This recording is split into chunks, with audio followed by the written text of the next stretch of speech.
Bismillahirrahmanirrahim. Assalamualaikum warahmatullahi wabarakatuh. Innal hamdalillah nahmaduhu wa nasta'inuhu wa nastaghfiruh wa na'udzu billahi min shururi anfusina wa sayyiati a'malina. Man yahdihillahu fala mudilla lahu wa man yudlil fala hadiya lahu. أشهد أن لا إله إلا الله وحده لا شريك له وأشهد أن نبينا محمدا عبده ورسوله اللهم صل وسلم وبارك على عبدك ورسولك محمد وعلى آله وصحبه ومن استنى بسنته واقتفى أثره إلى يوم الدين أما بعد. اللهم انفعنا بما علمتنا وعلمنا بما ينفعنا. اللهم أرنا الحق حقا وارزقنا اتباعه وأرنا الباطل باطلا وارزقنا اجتنابه. إخواني في الدين أعزكم الله. بإذن الله تبارك وتعالى kita lanjutkan kajian kita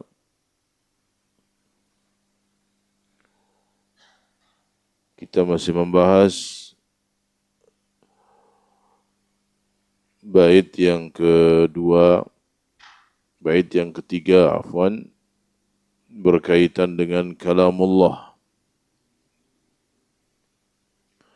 Syekh Shalih bin Fauzan al-Fauzan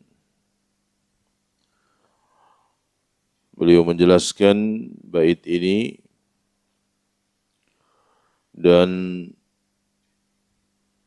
menjelaskan bahwasanya Al-Quranul Karim menurut akidah Ahlus Sunnah wal Jamaah adalah kalamullah ghairu makhluk. Al-Quran adalah kalamullah dan bukan makhluk. Dan bahwasanya Allah Tabaraka wa Ta'ala memiliki sifat kalam. Allah berbicara. Allah berbicara sesuai dengan kehendaknya. Dan kapan Allah Tabaraka wa Ta'ala inginkan. Allah berbicara kepada Jibril, kepada Nabi Musa, kepada Nabi Muhammad sallallahu alaihi wasallam. Allah berbicara nanti di surga kepada kaum mukminin. Maka al-kalam adalah sifat Allah Subhanahu wa Ta'ala.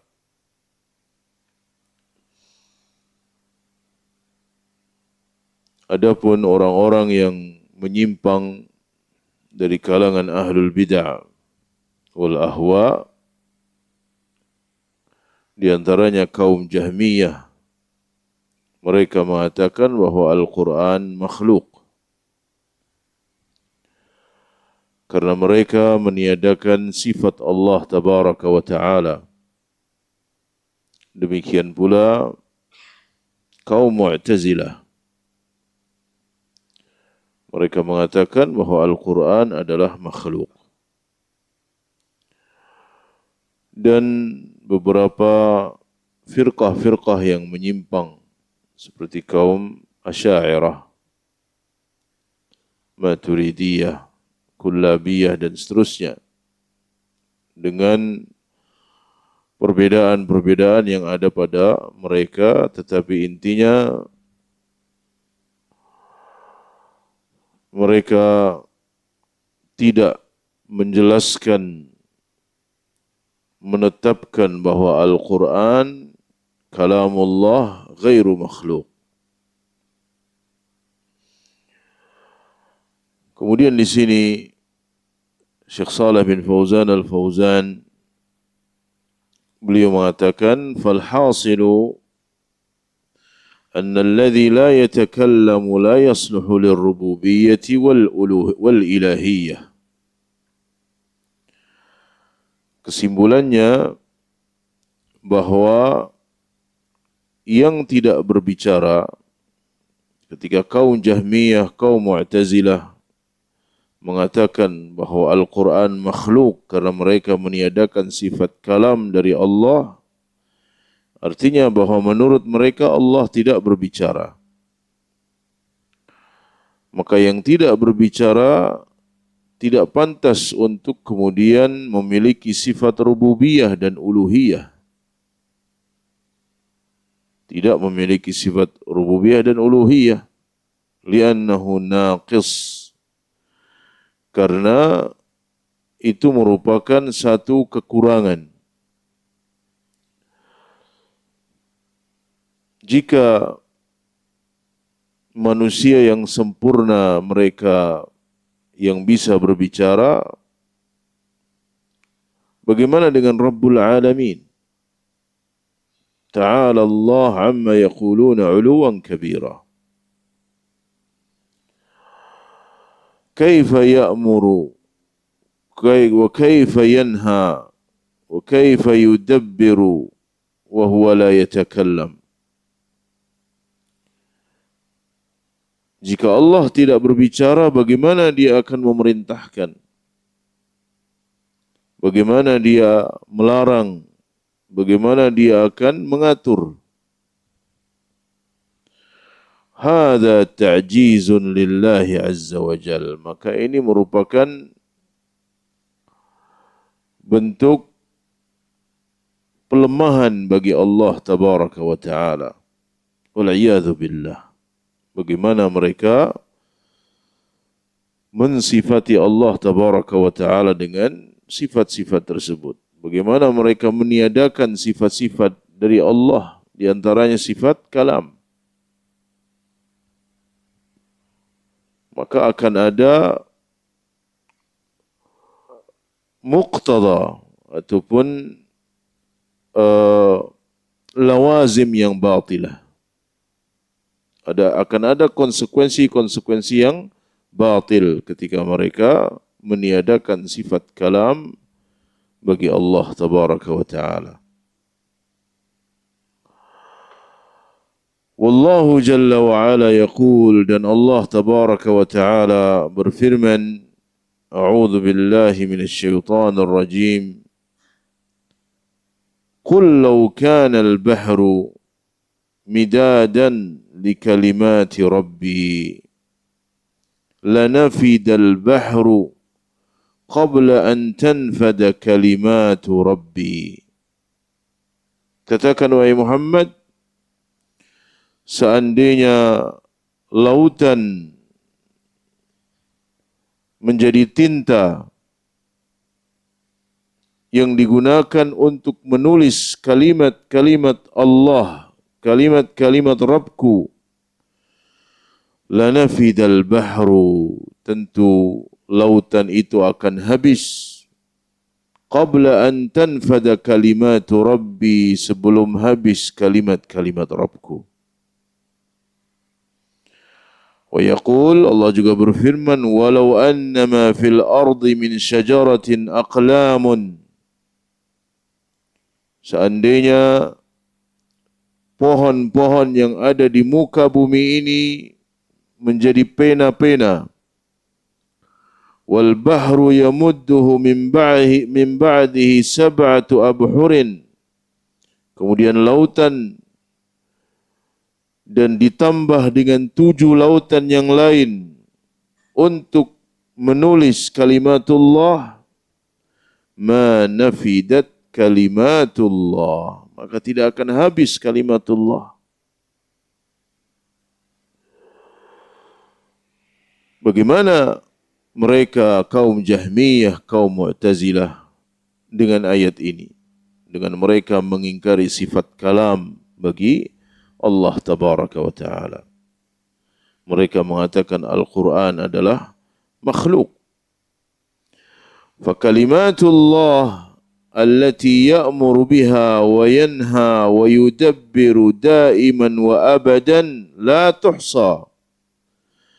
Maka kalimat-kalimat Allah yang dengannya Allah memerintahkan, Allah melarang, Allah mengatur selalu dan selamanya, la tuhsa, tidak bisa untuk dihitung. Wala taktubuhal bihar, dan tidak mungkin tercatat oleh tinta-tinta lautan. Wa aqlamud dunya, dan pena-pena dunia. Apakah ada makhluk yang seperti ini? Jika mereka mengatakan Al-Quran makhluk, apakah ada makhluk seperti ini? Ta'ala Allah amma yaquluna uluwan kabira. Betapa lancangnya mereka. Ya, Allah tidak berbicara. Subhanallah. Ayat yang sangat banyak yang menjelaskan, dan kemarin sudah kita baca sebagiannya.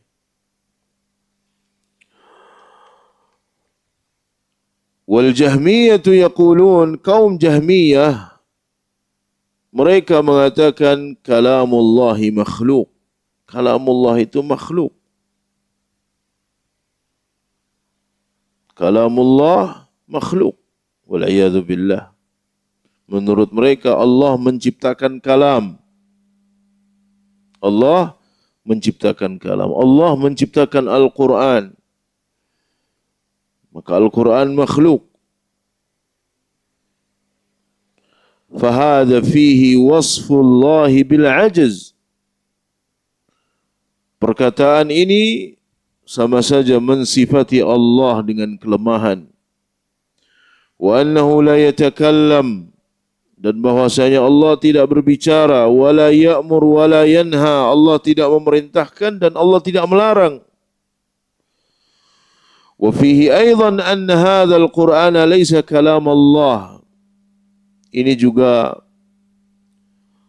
memberikan lawazim bahwa Al-Quran itu bukan kalamullah.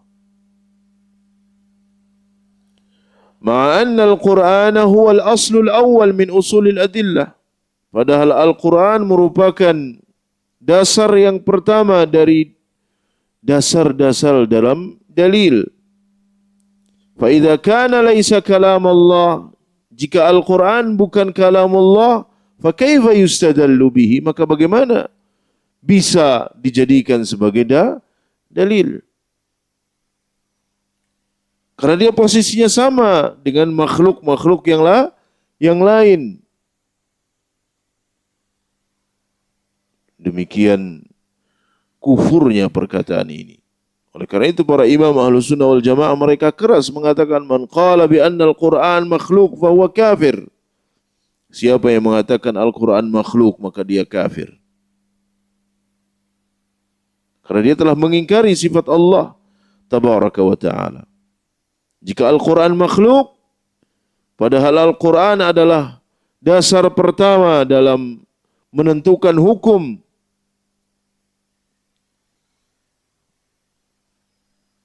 bagaimana? Apakah dia sama dengan makhluk-makhluk yang lain? Bagaimana akan bisa diambil dalil darinya jika itu makhluk? Karena makhluk sama dengan perkataan manusia berarti. Wahiyya dasisatun Yahudiyah. Dan ini adalah keyakinan seperti ini selundupan dari kaum Yahudi. Lianna asla madhabil jahmiyati ma'khudun 'anil yahud, karena prinsip madhab Jahmiyah itu diambil dari kaum Yahudi. Kama dzakara Syekhul Islam Ibn Taimiyah rahimahullah fi risalatihi al-Hamawiyah, sebagaimana ini ditegaskan oleh Syekhul Islam Ibn Taimiyah dalam risalah al-Hamawiyah, bahwa Al-Jahm bin Safwan itu belajar dari Al-Ja'ad bin Dirham. Ya, Al-Ja'ad bin Dirham.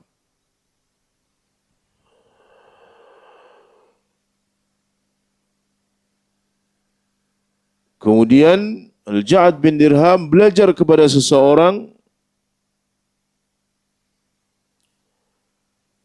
Allah, saya lupa namanya.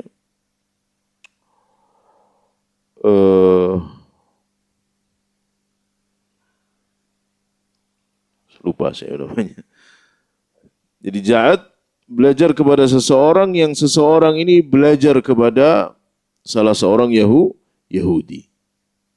Salah seorang Yahudi keturunan Lubaid bin A'sam yang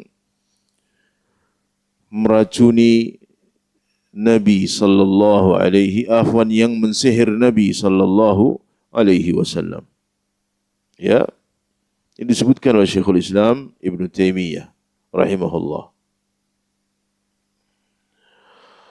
Annahu ma'khudun 'anil Yahud. Jadi Syekhul Islam menegaskan bahawa akidah Jahmiyah ini dari Yahudi. Wa laysa hadha bigharibin 'anil Yahudi la'anahumullah. Dan ini bukan sesuatu yang asing jika dilakukan oleh kaum Yahudi, la'anahumullah. Kenapa? Alladzina harrafu kalam Allah. Karena mereka yang merubah-rubah kalam Allah. Wa baddalu wa ghayyaru. Mereka ganti, mereka rubah. Sebagaimana Allah tabaraka wa ta'ala berfirman, yuharrifuna al-kalima an mawadhi'ih.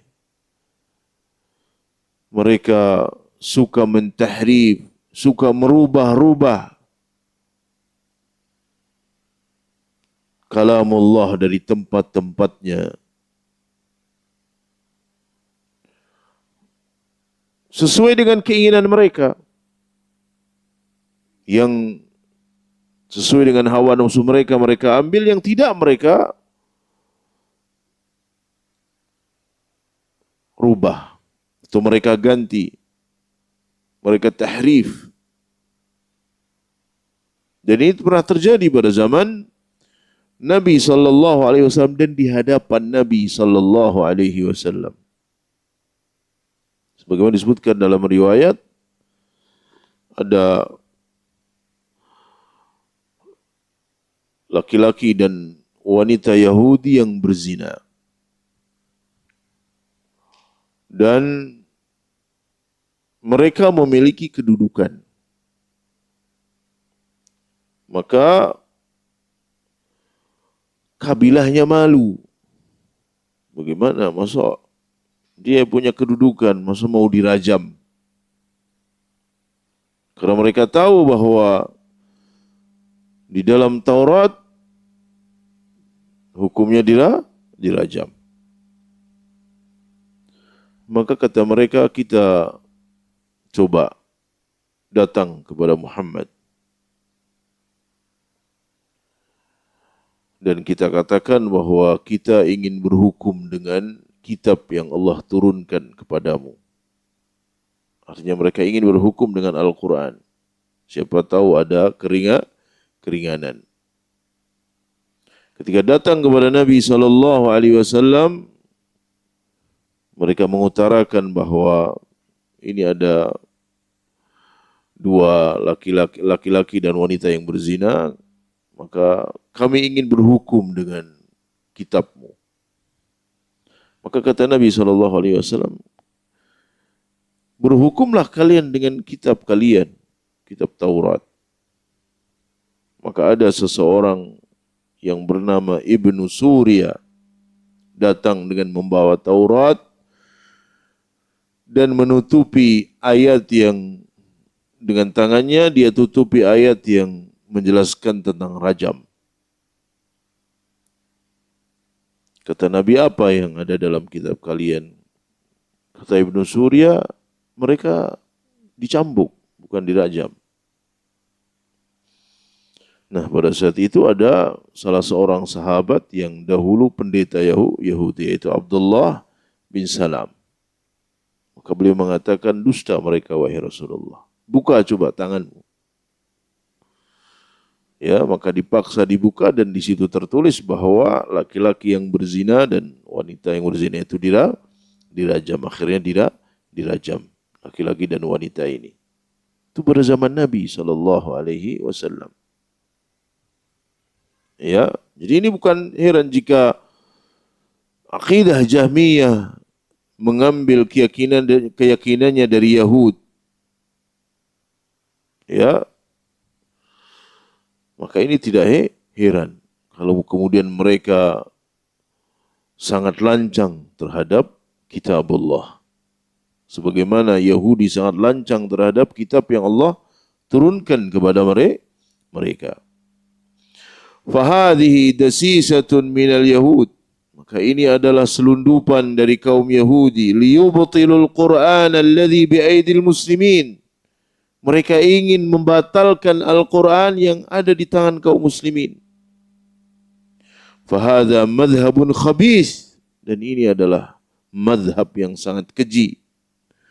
Walihadhan barala immatu ila raddihi wa ibtalihi. Oleh karena itu para imam Ahlus Sunnah wal Jamaah mereka berlomba-lomba bersegera untuk membantah madhab yang batil ini. Ya, membantah dan membatalkannya. Wa bayani annahu zaifun wa madsus, dan menjelaskan bahwa akidah seperti ini adalah akidah yang masuk ke dalam akidah kaum muslimin. Selundupan ya yang dimasukkan untuk merusak Islam dan kaum muslimin.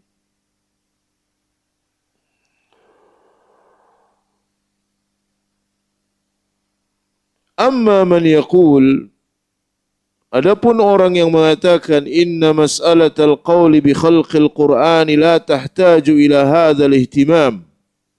Adapun orang-orang yang mengatakan bahwa masalah perkataan bahwa Al-Quran makhluk itu tidak perlu diperdebatkan, tidak perlu terlalu banyak diperhatikan. Kenapa antum kok masih sibuk saja ngurusin Al-Quran, kalamullah, Al-Quran makhluk? Kenapa? Ada orang-orang yang mengatakan demikian. Kenapa harus diperhatikan? Lianna hadza min fudulil kalam kama yaquluhu ba'dul mutahadzliqin minal kuttabil mu'asirin. Karena itu termasuk membahas hal yang enggak perlu. Ngapain antum sibuk ngurusin Al-Quran, kalamullah atau makhluk? Lebih baik ngurusin yang lain. Ngurusin ekonomi umat umpamanya. Ya. Ada orang-orang yang mengatakan demikian, ngapain antum bahas akidah terus? Subhanallah. Akidah itu kunci keselamatan seseorang dunia akhirat. Sebagaimana yang dikatakan oleh orang-orang yang katanya orang-orang yang punya kecerdasan, ya, orang-orang yang memiliki intelektual yang ada pada zaman kita. Fahadha qaulun batil. Kata beliau, ini adalah perkataan yang batil. Wahada tahwinun min mas'alatin khatiratin la yanbaghi tasahulu fiha. Dan ini adalah sikap menyepelekan satu permasalahan yang sangat berbahaya. Yang enggak boleh seseorang menyepelekan masalah ini. Ini masalah yang berbahaya. Makanya para imam mengatakan, yang mengatakan Al-Quran makhluk kafir. Karena artinya dia mengingkari sifat Allah, sifat kalam bagi Allah. Bahwa Allah la yatakallam, Allah tidak berbicara. Allah tidak berbicara. Allah tidak punya sifat kalam. Seperti yang dikatakan kaum Jahmiyah dan kaum Mu'tazilah. Kenapa mereka mengatakan demikian? Alasannya kalau kita menetapkan sifat kalam bagi Allah, berarti menyerupakan Allah dengan makhluk. Karena makhluk itu punya sifat kalam. Ya, dan ini adalah kaidah yang batil. Kita tanya, Allah punya zat enggak? Ketika mereka menjawab iya, zat Allah sama enggak dengan zat makhluk? Jawabannya tidak. Maka al-qawlu fi sifat kal qawli fi dzat. Pembahasan dalam sifat sama dengan pembahasan dalam masalah zat. Berarti sifat-sifat Allah enggak sama dengan sifat-sifat makhluk. Kalam Allah enggak sama dengan kalam makhluk. Tadi dijelaskan dalam surat Al-Kahfi. Keagungan kalam Allah. Dan ini sangat difahami oleh kaum kafir Quraisy. Kaum kafir Quraisy tahu bahwa Al-Quran itu bukan perkataan manusia. Ya, dia bukan perkataan manusia. Dan mereka sangat, karena mereka ahli balaghah, mereka ahli bahasa, ahlu fasaha, ahli balaghah. Mereka tidak pernah dengar perkataan-perkataan yang diucapkan oleh Nabi Muhammad sallallahu alaihi wasallam. Mereka sangat terpengaruh dengan Al-Quranul Karim. Padahal mereka masih kafir. Terkadang malam-malam sengaja mereka mendekati rumah Nabi SAW, ingin mendengar bacaan Al-Quran Nabi. Karena bagi mereka Al-Quranul Karim hal yang tidak pernah mereka dengar sebelumnya. Ya, tidak pernah mereka dengar sebelumnya. Dan sangat memberikan pengaruh dalam jiwa-jiwa mereka. Kalau Al-Quran makhluk, akan banyak manusia yang mampu mendatangkan yang seperti Al-Quran.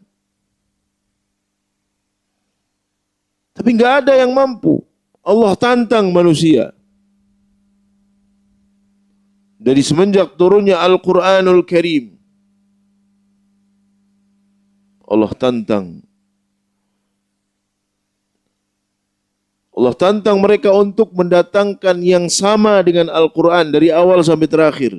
Allah berfirman, "Qul la in ijtama'atil insu wal jin ala an ya'tu bimithli hadzal Qur'an la ya'tuna bimithlihi walau kana ba'dhuhu li ba'dhin dhahira." Katakan Nabi Muhammad, seandainya manusia dan jin itu berkumpul bersatu untuk mendatangkan yang seperti Al-Quran, la ya'tuna bimithli, mereka enggak akan mampu. Sekalipun mereka saling bantu-membantu, bekerja sama untuk mendatangkan yang seperti Al-Quran, la ya'tuna bimithlihi. Allah tantang lagi untuk mendatangkan 10 surat yang sama dengan Al-Quran. Am yaquluna iftarah qul fatu bi'ashri suwarin mislihi. Datangkan 10 surat yang sama dengan Al-Quran. Muftarayat wad'u man istata'tum min dunillah in kuntum sadiqin. Enggak mampu. Kemudian Allah tutup tantangan ini di dalam surat Al-Baqarah. Wa in kuntum fi raibin mimma nazzalna ala abdina fa'tu bi suratin min mithli. Jika kalian ragu-ragu dengan apa yang kami turunkan kepada hamba kami, fa'tu bi suratin min mithli, coba datangkan 1 surat saja. 1 surat saja yang sama dengan Al-Quran. In kuntum wad'u syuhada'akum, panggil teman-teman kalian. In kuntum sadiqin. Fa illam taf'alu, jika kalian enggak bisa. Fa illam taf'alu. Perhatikan, fa illam taf'alu pertama dengan lam. Fa illam taf'alu, kalau kalian enggak bisa. Mungkin saja akan ada orang yang mengatakan ada kok yang bisa. Maka Allah tutup kemungkinan itu. Walan taf'alu dengan lan. Dengan lan. Walan taf'alu, enggak mungkin kalian akan bisa. Fattaqun nar allati waquduha an-nas wal hijara uiddat lil kafirin. Kalau Al-Quran makhluk, akan ada yang mendatangkan seperti Al-Quranul Karim. Tapi Allah menantang mereka dan tantangan ini terus akan berlaku sampai Allah angkat Al-Quranul Karim dari dunia ini. Ya, nggak boleh kemudian orang menyepelekan masalah ini, menganggap ini masalah yang nggak perlu dibahas. Harus dibahas dan harus ditanamkan kepada setiap individu kaum muslimin bahwasanya Al-Quran kalamullah ghairu makhluk. Al-Quran itu kalamullah dan bukan makhluk. Karena konsekuensinya besar kalau Al-Quran itu makhluk. Apa yang tersisa dari Al-Quranul Karim? Bagaimana dengan perintah-perintahnya? Bagaimana dengan larangan-larangannya? Bagaimana dengan syariatnya? Ya. وهذا الكلام تسفيه للأئمة الذين اهتموا بردها, dan perkataan ini adalah pembodohan terutama terhadap para imam-imam ahlus sunnah yang sangat memberikan perhatian besar di dalam membantah mazhab yang batil ini. Tidak hanya membantah para ulama, wa uzziba man uzzib bisababiha. Berapa banyak para ulama yang mereka harus disiksa, mendapatkan siksaan karena mempertahankan akidah ini. Akidah bahwasanya Al-Quran kalamullah ghairu makhluk. Kal Imam Ahmad, seperti Imam Ahmad. Ya. Beliau dicekal, beliau ditangkap, beliau dipenjara, beliau tidak boleh ngajar karena mempertahankan ini. Dan itu dimulai di akhir khilafah Al-Ma'mun, khilafah Daulah Abbasiyah. Kemudian saudaranya Mu'tasim, kemudian Al-Wathiq. 3 masa khalifah Imam Ahmad rahimahullah. Beliau dipenjara, beliau disiksa, beliau dipukuli, beliau dirantai. Untuk bisa baca bagaimana ujian yang diterima Imam Ahmad. Untuk apa? Untuk mempertahankan bahwa Al-Quran itu kalamullah. Karena mereka hanya minta Imam Ahmad untuk mengatakan Al-Quran itu makhluk. Kalau beliau mau mengatakan, selesai sudah. Maka murid-muridnya mengatakan, wahai imam, ala taskut, kenapa antum tidak diam saja wahai imam?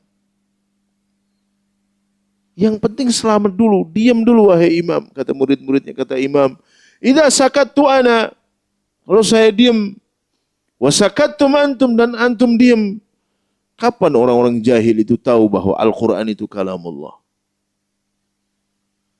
Ya. Dan juga ada yang terbunuh dalam rangka membela akidah ini. Tsumma ya'ti man yaqul, kok kemudian datang orang yang setelahnya mengatakan hadhihi mas'alatun tafihatun la tatahammal kull hadza. Bagaimana kemudian datang orang yang mengatakan, ngapain ente bahas seperti ini terus? Ngapain ente bahas masalah Al-Quran, apakah dia kalamullah atau makhluk? Ngapain ente menyibukkan masalah ini? La haula wala quwata illa billah. Karena celaan terhadap Allah tabaraka wa ta'ala. Mereka meniadakan sifat kalam bagi Allah tabaraka wa ta'ala. Wa hadha imma an yakuna jahilan la yadri an syai'. Orang seperti ini yang ngomong seperti itu tadi, imma dia jahil, nggak tahu apa-apa, urusannya dunia, punya kepentingan dunia, wa imma annahu mutajahilun mubtil, atau dia orang yang berpura-pura bodoh, ahlil batil, yuridu alla yuradda 'ala al-jahmiyah wal mu'tazilah wal asy'ariyah, yang ingin supaya orang-orang Jahmiyah, Mu'tazilah, Asy'ariyah enggak ada yang membantah. Orang-orang yang memiliki niat buruk.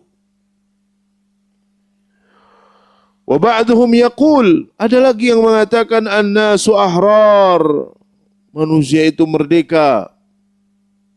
Ya, manusia itu merdeka. Bebas. La tuhajjiru alaihim hurriyatal qaul wa hurriyatal kalimah. Manusia itu bebas. Jangan kalian kekang mereka dalam hak mereka untuk berkata, hak mereka untuk berkeyakinan. Ada yang mengatakan demikian. Jangan batasi mereka. Biarkan ngomong apa saja, tafadhal. Kenapa harus antum bantah? Ada nggak orang-orang seperti ini? Banyak. Ya. Yani la taruddul batil. Artinya kalian nggak usah bantah kebatilan-kebatilan. Wala tubayyinul haq. Nggak usah menjelaskan kebenaran. Kullun lahu kalamu. Semua punya pendapat sendiri-sendiri. Wa kullun lahu qawluh. Semua punya perkataan sendiri, punya pendapat sendiri. Fa'ala hadha takunu dunya fawdha. Karena seperti ini maka dunia ini menjadi kisruh. Ya. Nasallallahu alaihi wal afiyah. Fayanbaghi tafattun li hadhihi ad-dasa'is. Maka kita harus perhatian. Ya, kita tidak boleh lengah terhadap keyakinan-keyakinan yang dimasukkan ini. Selundupan ini. Wa hadhihi syurur allati la tuhaqu dhiddal muslimin. Dan keburukan-keburukan ini. Ya, yang tidak pernah berhenti untuk disampaikan untuk melawan kaum muslimin. Maka ini adalah akidah. Ikhwan fiddin azakumullah. Karena pentingnya masalah ini, antum dapatkan semua imam ahlus sunnah dengan berbagai macam mazhab mereka, mazhab Maliki, mazhab Syafi'i, mazhab Hanafi, mazhab Hambali. Semua mereka bersepakat masalah ini. Karena ini ijma'. Ijma' bahwa Al-Quran kalamullah ghairu makhluk. Ya, ini adalah perkara yang ijma'. Semua sepakat. Dan semua dalam kitab mereka antum akan dapatkan. Pasti ada pembahasan ini. Imam Ahmad dalam usul sunnah. Beliau membahas khusus masalah ini. Dan imam-imam yang lain. Ya. Berarti ini hal yang sangat urgent, yang sangat penting, yang sangat vital. Ketika orang keliru, dia tersesat. Dia akan tersesat. Tadi kita sebutkan bahwa Al-Jahm bin Safwan itu belajar dari Al-Ja'ad ibn Dirham. Kemudian Al-Ja'ad ibn Dirham belajar kepada Aban bin Sam'an. Aban bin Sam'an belajar kepada Talut. Talut ini keponakannya Labid bin A'sam al-Yahudi. Itu dijelaskan oleh para ulama, di antaranya oleh Syekhul Islam Ibn Taimiyah rahimahullahu ta'ala. Jadi ketika mereka mengatakan Al-Quran itu makhluk, maka ada tujuan besar yang mereka inginkan. Ingin membatalkan Al-Quranul Karim. Jika Al-Quran makhluk, nggak ada yang tersisa. Bagaimana akan mengambil hukum untuk menentukan hukum? Ya, maka ini adalah masalah yang sangat besar. Masalah yang para ulama sangat memberikan perhatian yang besar terhadap hal ini. Ada syubhat. Ya, saya pernah dengar sendiri syubhat ini disampaikan oleh seorang tokoh besar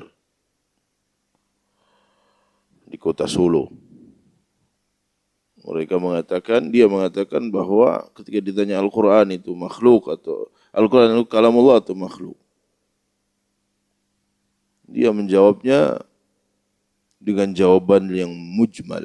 Dia katakan kullu ma siwallahi makhluk. Setiap yang selain Allah itu makhluk. Ini adalah syubhat. Akhirnya jamaah menyimpulkan sendiri. Ketika dia mengatakan yang selain Allah itu makhluk, yang dilihat yang ada di depannya, mushaf. Akhirnya dia punya kesimpulan sendiri. Maka ini adalah syubhat. Ya. Dan itu adalah mazhabnya kaum Mu'tazilah. Mazhab kaum Mu'tazilah. Dan banyak yang tidak memahami masalah ini, padahal ini adalah masalah yang besar.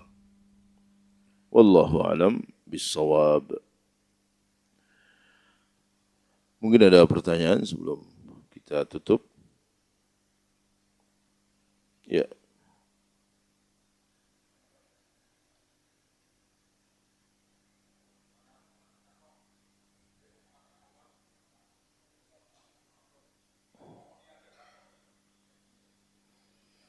Kaum Jahmiyah, khulatul Jahmiyah, orang-orang yang ekstrim dari kalangan Jahmiyah, mereka mengatakan bahwa Allah tidak disifati dengan ada, tapi juga tidak disifati dengan tidak ada. Itu kaum Jahmiyah. Ghulatul Jahmiyah. Jadi Allah itu enggak boleh antum sifati ada. Berarti enggak ada, enggak boleh juga disifati enggak ada. Alasan mereka kalau antum sifati Allah itu ada, antum menyerupakan Allah dengan makhluk, dengan maujudat, dengan hal-hal yang ada, hal-hal yang ada itu makhluk. Kalau engkau sifati bahwa Allah itu tidak ada, ya berarti engkau serupakan Allah dengan ma'dumat, perkara-perkara yang enggak ada. Maka para ulama membantah. Perkataan ente juga sama. Ente telah mentasbih Allah dengan mustahilat. Dengan sesuatu yang mustahil. Apa mustahil? Masa ada sesuatu tidak boleh disifati ada, tidak boleh disifati tidak itu mustahil. Dan itu kekufuran waliyadzubillah. Adapun keyakinan bahwa Allah itu di mana-mana itu keyakinan hulul. Keyakinan yang menjadi awal adanya wahdatul wujud. Allah itu di mana-mana. Berada di mana-mana. Akhirnya memahami Allah itu menyatu dengan apa saja waliyadzubillah. Ya. Intinya bahwa mereka ingin meniadakan kalau Jahmiyah, ghulatul Jahmiyah jelas. Adapun kaum Asy'ariyah, ya, kaum Asy'ariyah yang mereka meniadakan sifat istiwa bagi Allah. Allah itu beristiwa di atas arsy, maksudnya bukan istawa itu ala wartafa'a, tetapi namanya istaula. Artinya menguasai. Mereka tahrif maknanya. Jadi mereka ingin mengingkari sifat istiwa bagi Allah. Jadi dan itu adalah satu kebatilan. Dalil yang sangat banyak yang menjelaskan bahwa Allah itu beristiwa di atas arsy. Allah fis sama. Dalil dari Al-Quran, dalil dari hadis Nabi SAW, dan dalil dari fitrah. Bahwa Allah itu berada di atas. Wallahu alam bisawab. Itu jika yang berkaitan dengan kaum Jahmiyah. Wallahu alam bisawab. Maka Ahlus Sunnah mengatakan Allah sebagaimana disebutkan dalam dalil istawa 'alal arsy. Allah berada di atas arsy-Nya. Berada di atas arsy. Kalau mereka mengatakan berarti Allah bertempat, kita tanya apa yang antum maksudkan tempat itu apa? Karena tempat itu lafaz yang muhdats, lafaz yang baru, enggak ada dalam Al-Quran dan Sunnah. Ditanya, antum maksud antum tempat itu apa? Kalau Allah bertempat, menempati seperti makhluk, kita tiadakan, Allah tidak bertempat. Kalau yang antum maksudkan Allah bertempat, maksudnya Allah istawa 'alal arsy, iya. Jadi harus ditafsil, harus dijelaskan. Seperti lafaz jihah, arah. Ya, lafaz arah. Itu lafaz yang mujmal. Lafaz yang muhdats, yang enggak ada dalam syariat. Enggak ada dalam Al-Quran, enggak ada dalam hadis. Maka itu lafaz yang muhdats. Maka perlu dirinci. Apa antum maksudkan bahwa Allah itu diarah atau memiliki arah? Apa maksudnya? Kalau maksud antum arah, Allah di atas, iya. Allah di atas. Ya. Tapi jika yang dimaksudkan arah seperti arah-arah makhluk, maka tidak, karena laisa kamitslihi syai'. Allah tidak serupa dengan makhluknya. Wa huwas samiul basir. Dan ini dibantah oleh Syekhul Islam Ibnu Taimiyah rahimahullah dalam Risalah At-Tadmuriyah. Buku beliau Risalah At-Tadmuriyah. Ya, membahas khusus masalah itu. Wallahu a'lam bishawab. Ada pertanyaan ini pertanyaan yang tidak berkaitan dengan pembahasan tapi tidak apa-apa. Mana yang lebih utama, belajar Al-Quran atau belajar bahasa Arab? Belajar Al-Quran dulu. Belajar membaca Al-Quran. Karena membaca Al-Quran itu ibadah. Bagaimana seseorang akan mengambil hidayah dari Al-Quran kalau dia nggak bisa baca Al-Quran? Maka pertama dia harus bisa baca Al-Quran. Belajar Al-Quran. Belajar membaca Al-Quranul Karim. Sampai dia bisa. Dan itu wajib. Nggak boleh dia nggak bisa baca Al-Quranul Karim. Karena qiraatul Quran itu afdhalul zikir. Zikir yang paling utama. Ya, dan qiraatuha ta'abbud, membacanya itu ibadah. Kemudian Allah perintahkan untuk tadabbur. Bagaimana mau mentadabbur kalau dia tidak bisa baca Al-Quran? Setelah itu baru dia belajar bahasa Arab supaya mendukung pemahamannya terhadap Al-Quranul Karim. Kalau belum bisa, baca terjemahnya. Jadi ada waktu antum baca Al-Quran. Memperbanyak pahala. Antum baca Al-Quran. Tanpa antum perhatian maknanya. Tapi ada waktu antum baca Al-Quran sampai antum terjemah. Alif Lam Mim Dzalikal Kitabul, antum lihat artinya. Supaya antum tahu artinya. Kalau antum pengen memperdalami lagi, baca tafsirnya. Baca tafsirnya. Sehingga paling tidak kita tahu, kita sambil baca satu lembar, kita baca juga terjemahannya.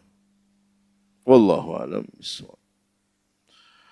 Saya kira sampai di sini, mudah-mudahan bermanfaat. Wassalamualaikum warahmatullahi wabarakatuh. Assalamualaikum warahmatullahi wabarakatuh.